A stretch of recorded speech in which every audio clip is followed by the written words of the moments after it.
carefully through the program and you listened carefully over the last 4 days, what, who, every day you spoke about a different theme, isn't it?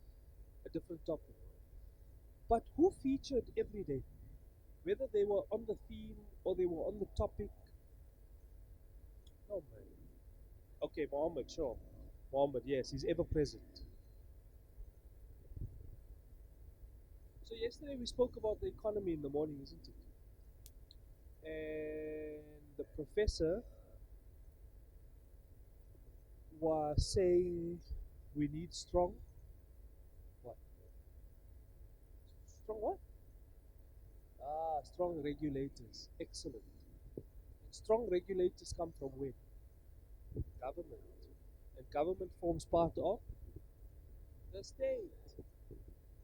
I bet you all social science students, humanities, social science, must be, must be. No, I'm kidding.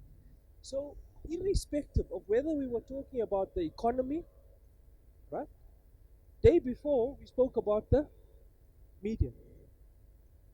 And still, we were talking about the state.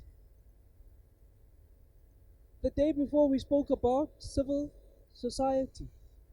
And still, even when we're talking about civil society, we were still talking about the state. Now, in some sense, some people will argue that, see, you can't have civil society if you don't have the state. So it's almost as if they define the state in, and the social science and humanities students might know this. It's almost as if you're defining the state not by what it is, but by what it is not. And the same would go for civil society. That it's very hard to define what civil society is. You can only define it by what it is not. Right? So some people say, oh no, civil society is the unions, business, NGOs, community organizations, citizen organizations, including things like body corporates for those who live in flats and common property areas and so on. So they say all of that is civil society. Others would say, mm, maybe business does not form a part of civil society. But whichever definition you choose, how inclusive or exclusive, the definition is always dependent on what it is not. But in distinction to civil society, we do have a clearer understanding of who and what the state is and what government is. Now we know in South Africa, or as in most parts of the world now, that government's formed by three arms: parliament, the executive, that's cabinet, and ministers, and under them the public service, and the third arm is the judiciary. And they're all distinct, but I'm not sure that they are always separate. There's always some kind of relationship between them. Now remember our very first day we spoke about accountability and oversight. Now if we say the state is made up of three arms: the legislature, that's parliament, or representative institutions, institutions which represent people in aggregate, in common; the executive, which implements, administers, and manages; and the judiciary, which arbitrates and judges. So while there's a separation, and we talk about separation of powers, we can also, in a meaningful sense, in terms of South Africa's constitution, not only talk about a separation of powers, we can also talk about a separation of functions. So that means everyone carries out not just, or has not just different authority or authority over different things. They also functionally carry out very different things. Right? Now, remember you went to the Constitutional Court and you had a whole session on the Constitution. If you want to understand the role of Parliament properly and the role of the executive, you must read chapters 4 and 5 of the Constitution, because it is those two sections which spell out the role of Parliament in relation to the executive. Now, let's just talk about the state for a moment. And for the rest of today, you'll notice the reason I asked if you looked at the program is we'll be talking about the state, but we won't be talking about things like state formation, maybe in part. But we will be talking about an important aspect of the state which we don't pay enough attention to, and that's the public service. The public service. Because everyone likes to talk about parliament and politicians and how they behave and how ministers are behaving and how we make policy and how we can change policy and how nothing works and how everything does work. Right? So everyone has a different view. But no one bothers about the people who actually carrying out what needs to happen, the public service. And again, we have in our constitution a whole section dedicated to the public service, as distinct from Parliament and the executive. So we're going to talk later on when the guy from the Public Affairs Research Institute comes in to talk about the public service and reforming the public service, or how to have an effective public service. But as a broad conceptual backdrop, before he comes in, I want to talk about the state, government, and its role. Now, I did say you must check section 4, section 5 of the Constitution. Now, Parliament, what do we understand by Parliament? Huh? So, it sets the rules. Well, is Parliament the only one setting rules? No. So, in part, yes, you're right, it does set rules, but it sets rules in a very limited sense, in the sense that it makes laws. But is making rules all it does? What else does it do?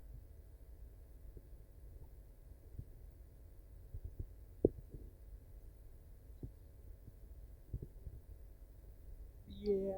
I said,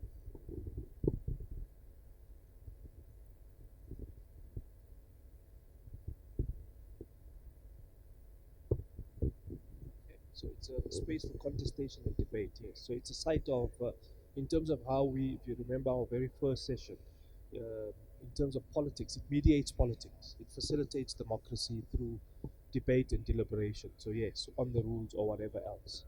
Anyone else? Parliament only doesn't make rules. Making rules or making laws or setting policy, debating policy is not the only thing it does. It also carries out two very important and vital functions. And we spoke about that also on the first day, and I have extensive notes which I wrote up for you, which were circulated for you, to you. They also conduct oversight, and they are a site of accountability. Now, why? Why? Because Parliament is, and remember I call it a representative institution, so it's interchangeable. Parliament, legislature, representative institution. They're all representative institutions. They represent the interests that make up society. How? They are composed through an election. The election is the process which legitimizes the formation of the parliament. Why? Because everyone contests for power and authority through an electoral process. Right? So parliament is composed of the different interests represented in society, and parties or MPs, members of parliament, are there to represent the interests of the constituency that they ostensibly serve. In our system, largely political parties. Now, because we said that they make the rules, they establish the laws, they debate, it's a site for deliberation and debate about law and policy. We know that the executive, ministers in the public service, are the ones who implement it, who manage and administer it. So while Parliament might be deciding also on budgets, because budget is a policy matter, policy issue. Budget is basically a prioritization. Yesterday we spoke all about the economy, raising revenue, taxes, and so on, how it's distributed. And remember what Prof said? Economics is about the distribution of scarce resources to satisfy unlimited ones. So, in a public sense, Parliament, when it passes the budget, determines those priorities. How are we going to share this cake? But the budget's not the only thing, right? From the budget flows things like policy, implementation, making of new laws, and so on. So they debate it, but they don't themselves implement it. The implementation is done through the executive, through ministers, through cabinet, through the president and his ministers or her ministers. And the public service is there to also manage and implement and administer. But someone has to check that they're doing their work, that the ministers are, and parliament is meant to do that. Now, who's been following the Zondo Commission? What's the Zondo Commission about? State capture. And state capture is not about only who made the decisions, it's also about who implemented it, isn't it? And if you remember, who remembers something called Nkandla? Even though you might not have been there. Now, I'm not talking about the actual, I don't want to call it, I don't know what to call it. What can we call it? A homestead? No. No. No. Compound, homestead, those are such ugly words. No, it's not a compound. Okay, estate. So I'm not talking about the estate. I'm thinking about that court case. I'm thinking about that court case, the constitutional court case. And that case found, what did the case find? Of course, everyone knows that the case found that Jacob Zuma benefited unduly for a certain portion, and the public protector said he must pay it back. But in that court case, there was a very important finding in that court case. What was that important finding that didn't really make the news headlines as much as it should have? It said that Parliament failed in its duty of oversight. That means Parliament failed to carry out a key function that Parliament is meant to do. And what the court said is that it could have been entirely avoidable for the matter to have gone to the court if only Parliament had exercised its oversight duties. By oversight duties, they weren't making it. The court didn't say you made the wrong or right policy decision about whether Nkandla should have been built and to have been built for the same extent of money. That's not what it said. So it wasn't making the rules.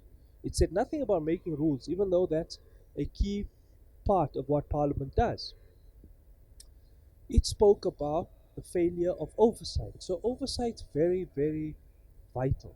And why is oversight vital? Oversight is vital because if there isn't, like the word says, oversight, overseeing, supervision, then many different things can go wrong.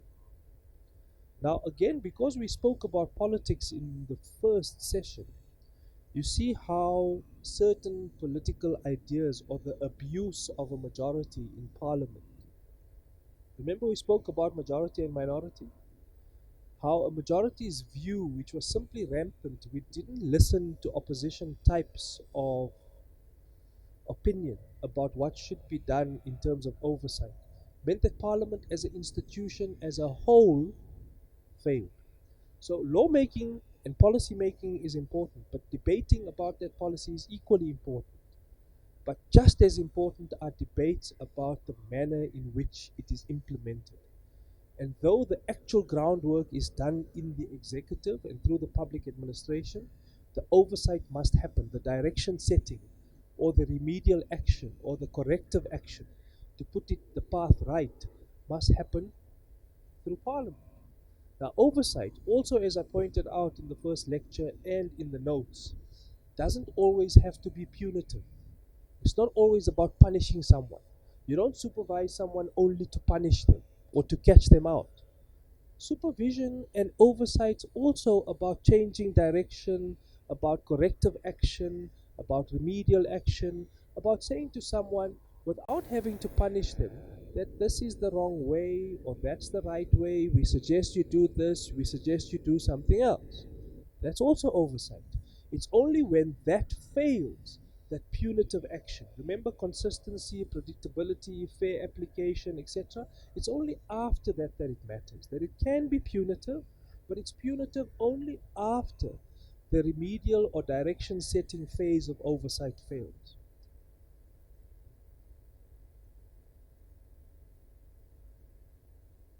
Then, related to oversight is the question of accountability.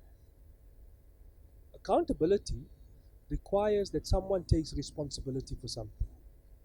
Because it's only if you take responsibility for something that you will feel that you must account for it. So if we take our example to bring it back in the class, if I felt I didn't have to be accountable, I would have rocked up here at any time I feel like.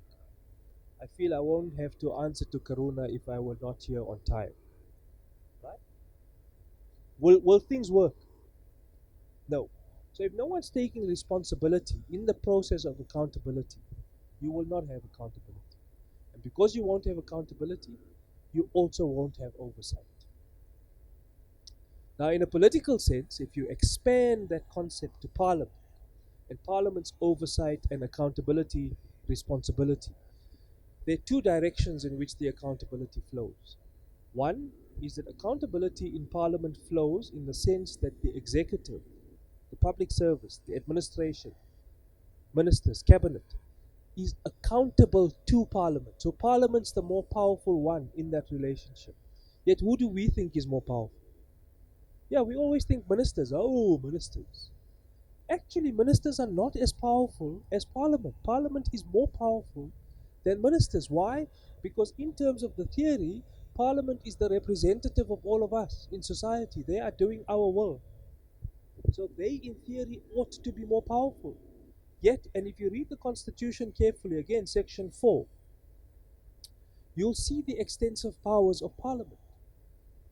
Yet we have this popular perception, we all go around thinking, ooh, ministers are very important. Actually, they're not, they're less powerful.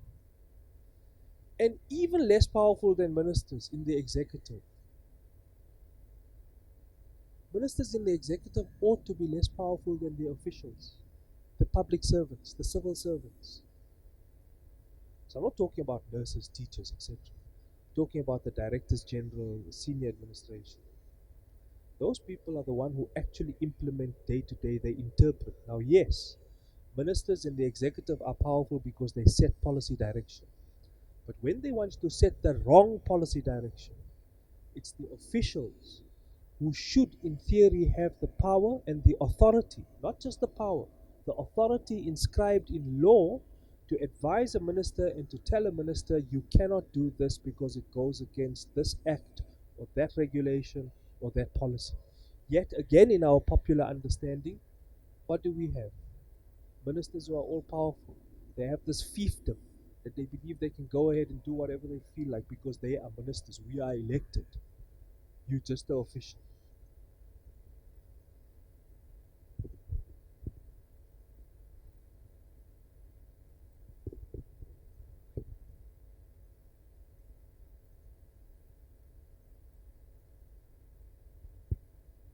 Do you not think with our current political system, with the fact that you vote for a party and a party then um, um, um, deploys its own selection of parliamentarians, that therefore it will always, if a party wants it to be, will always allow its executive to be stronger than parliament? No, exactly right. That's true. And if worse still in our system is that the pure proportional representation system through a party list means that the people in the party's bosses are more powerful. So parties are very powerful because the parties want to be very powerful. They blunt parliament as an instrument of representation and accountability, and they blunt the fact that parliament as a whole should be more important than ministers. Why? Because the ministers, ideally or in theory, are more powerful members of the governing party, of the ruling party, or the majority party, right? So it's not in their interest. Imagine, I'm an MP. You're a minister. You think you're more powerful in the party, but because we're dependent on the party system, when you come to parliament, who do you think is more powerful? You. And that's why MPs then feel, I would feel, oh, this one's my senior. I can't be asking them tough questions. Or I can't be telling them that actually we think you're doing this wrong and you should do that instead. And that's why there's a case to be made for reforming our electoral system away from a pure party list system. But nevertheless, you are right. And this happens almost everywhere in the world, but except that in England, the House of Commons, or in the UK, Britain, the House of Commons is actually much more powerful than the ministers and even the Prime Minister. And ideally, that's how it should be in a democracy.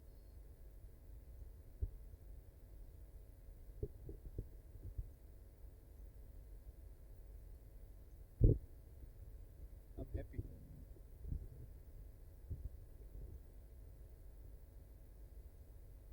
You do, and look, I mean, politically, parties will always be powerful. There's no doubt, and so will ministers. And of course, there's an extent to which ministers are powerful.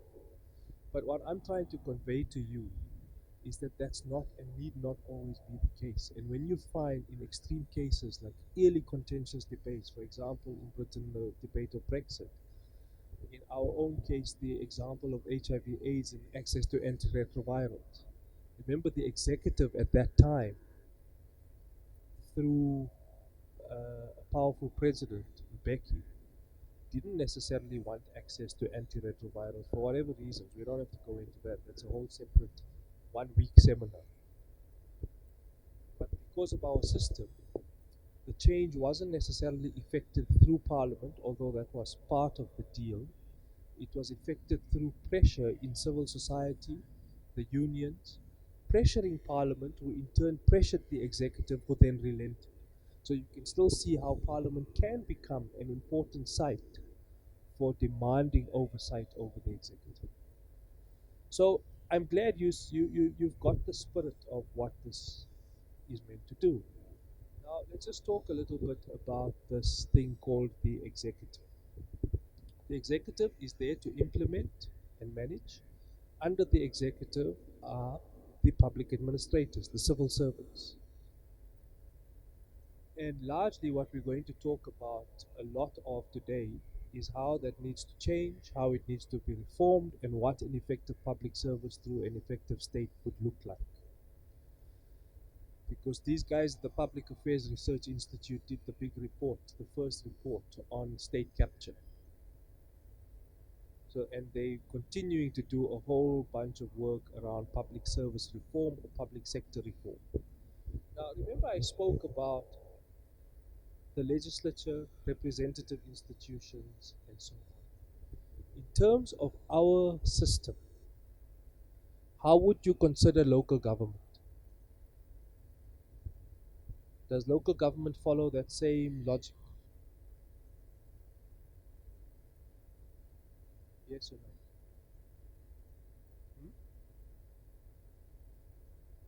Hmm? So we're talking about national level, right, and provincial level, because provincially we've got provincial parliaments, and we've got provincial executives, MECs, provincial cabinets. Do you think the same thing happens at local government? Huh? No.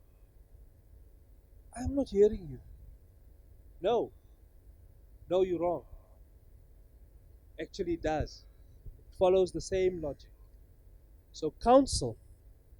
So, for example, Joburg Metropolitan Municipal, well, the Joburg Metropolitan Council. You electing councillors, so it's a represent. That's why I was careful not to always just use Parliament. Call it interchangeably the legislature or representative institution. So the council is a representative institution. It, in aggregate, represents all of the interests of the residents of that metro or another local council. So the same logic is replicated throughout. Our structure is very well designed. If it works, extremely well designed. So at local level, the same thing happens. A council is like the parliament, it's the representative institution. There's the executive arm headed by the mayor. And in metropolitan councils, what you would call a metropolitan executive, headed by an executive mayor, what they call MMCs, member of the Metropolitan Executive Council, MMECs, are like the cabinet, and then there's the administration, the people who do engineering, roads, take care of the water pumps in the reservoirs, electricity transmission lines, and so on. Whatever is in the competence of that council, that administration has to take care of it. So the same logic is replicated through national, provincial, and local level.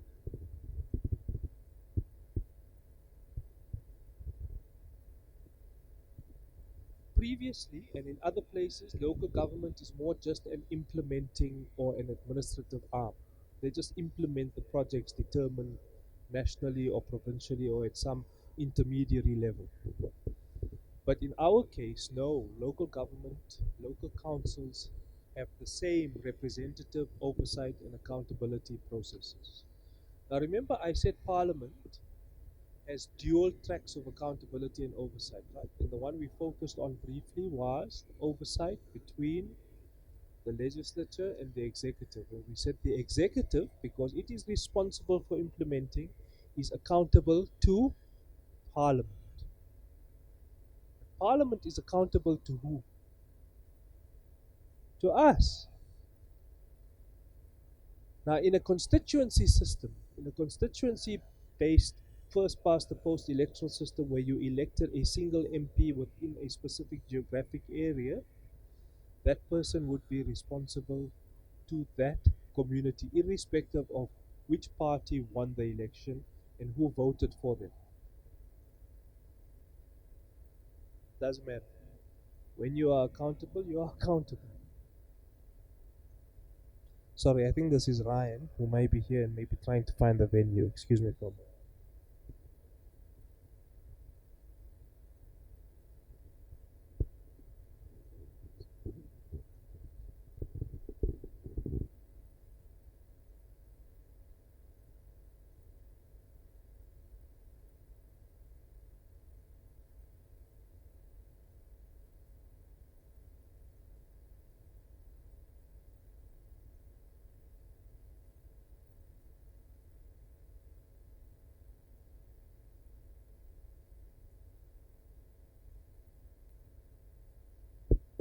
Right, you see, I broke a rule.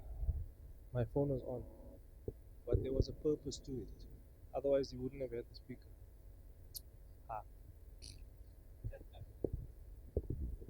So, so in a, so in that system, the person is elected, is represent in a geographic area, and must be accountable to the community, irrespective of who voted for them or who didn't. Now, in our system at national level, would that be the case? No, because we've elected people off a party list. We don't know which area they come from, who they represent, why. Now we've got an informal system in which there are constituency offices so you can go there, but no one knows that stuff. That's why some people say that we should have electoral reform. But if you think of local government, you have elected ward councillors, they come from a geographic area and yet they remain unaccountable. And yet they remain unaccountable. So there is a delicate balance between the nature of the system and the political culture. If the political culture allows people through the system to get away with doing things, then fixing the system is not enough. Although it helps some way, but there will have to be a concomitant change in part in the political culture as well. Because our local government system, where you have a pure mix, seems to suggest that in not all cases can direct election be a panacea for oversight and accountability. Right.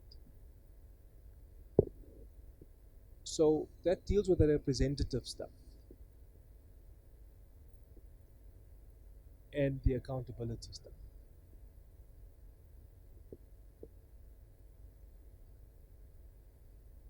So you understand that that's how government, we understand, we're at a point where we understand how government was formed, right? Now we've moved on from how government was formed to how government actually functions, how it works, how it should work in theory.